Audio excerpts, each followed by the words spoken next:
मित्रांनो, एका विवाह संस्थेची जाहिरात येत असते आणि त्या संस्थेची टॅगलाईन आहे, संवाद होईल तर लग्न जुळेल. या टॅगलाईनला दोन बाजू आहेत. पहिली गोष्ट म्हणजे ज्या उद्देशाने ती जाहिरात टाकलेली जाते तर ती संवाद घडवण्याचा जे काही प्रयत्न करतात तर ते मुलांमुलींमध्ये संवाद घडवतात. आणि ही पूर्णपणे डेटिंग साईट आहे आणि डेटिंग साईटवर बॅन आणण्याबाबत सरकारनं काही वर्षापूर्वी विचार केला होता. मात्र या डेटिंग साईटचं प्रस्त एवढं वाढलेलं आहे की गेल्या 6 महिन्यापूर्वी विधिमंडळाचं ज्यावेळेस अधिवेशन झालं नागपूर येथे तर त्यावेळेस हा प्रश्न चर्चेला आला होता की जवळपास 90,000 मुली महाराष्ट्रातल्या गायब झालेल्या आहेत आणि ह्या केवळ या डेटिंग आणि चॅटिंग या कारणामुळे बहुतांश मुली गायब होण्याचं प्रमाण वाढलेलं आहे. त्यात ही सरकारी आकडेवारी आहे. त्यात अशा काही मुली आणि महिला आहेत की ज्यांची सरकार दप्तरी नोंद नाही. ही वस्तुस्थिती आपण एकीकडे स्वीकारली पाहिजे. दुसरीकडे संवाद होईल तरच लग्न जुळेल या गोष्टीमध्ये बरंचसं तथ्य आणि बरंचसं सत्य पण आहे. पूर्वीच्या काळी मध्यस्थ म्हणून संवाद व्हायचा, नात्या गोत्यात, सोयीर संबंधात, मित्र परिवारामध्ये सातत्यानं संवाद व्हायचा. आता संवाद फक्त सोशल मीडिया पुरता उरलेला आहे.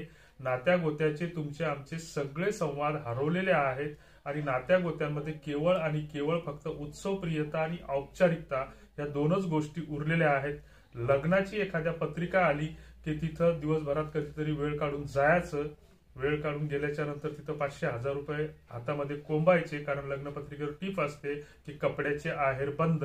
काही दिवसाने लग्नपत्रिकेवर QR कोड जर छापून आले तर त्यात नवल वाटायला नको आणि तिथं मग 2 मिनिटं त्याच्या हातात हात देऊन 1000-500 रुपये आहेराचे त्याच्या हातात किंवा गिफ्ट कोंबून लगेच आपण तिथून काढता पाय घ्यायचा.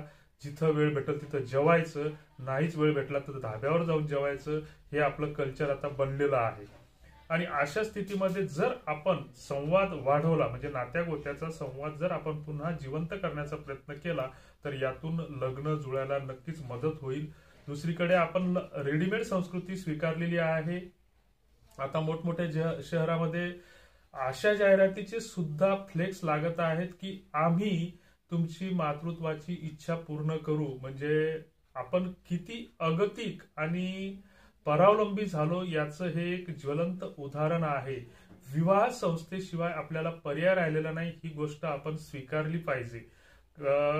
काल परवा एक कर्नाटक मधून फोन आला. आमचा व्हिडिओ पाहून तो कुठेतरी प्रेरित झाला आणि तुमच्या विवाह संस्थेची नेमकी पद्धत काय, लग्न कशी जुळतात, मला काय करावं लागेल.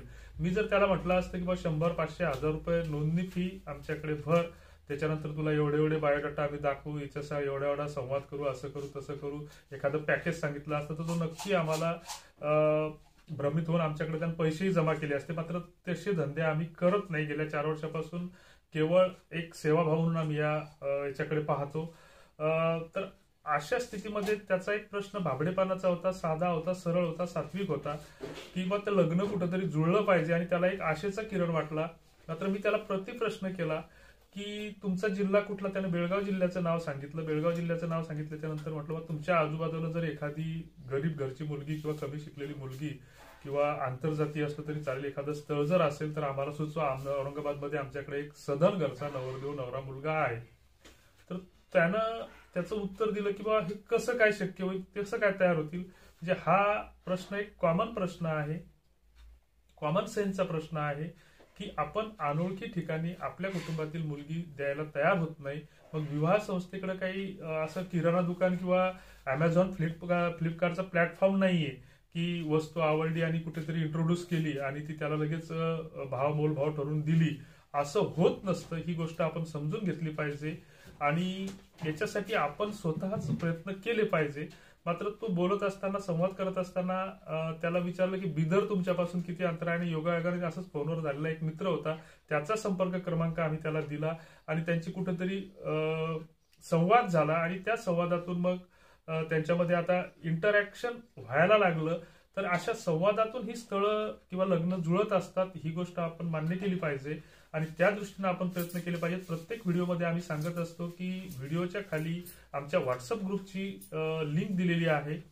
ती लिंक तुम्ही जॉईन करा. मात्र जर आपण संध्याकाळपर्यंत बघितलं तर व्हिडिओला 500-700 व्ह्यू येतात. मात्र एकानेही तो ग्रुप जॉईन केलेला नसतो. आपल्याला जे पाहिजे असतं ते रेडीमेड पाहिजे असतं, दुसऱ्याकडून पाहिजे असतं, बदल दुसऱ्याकडून पाहिजे असतो, हवा असतो, स्वतः बदलायला तयार नसतो. जोपर्यंत आपण स्वतः बदलणार नाही, थोडाफार आपण स्वतःसाठी वेळ देणार नाही, तोपर्यंत लग्न जुळणं हे दुरापास्तच नाही तर आपल्याला पूर्णपणे विवाह संस्थेवरच अवलंबी राहावं लागणार आहे. ही वस्तुस्थिती आपण स्वीकारली.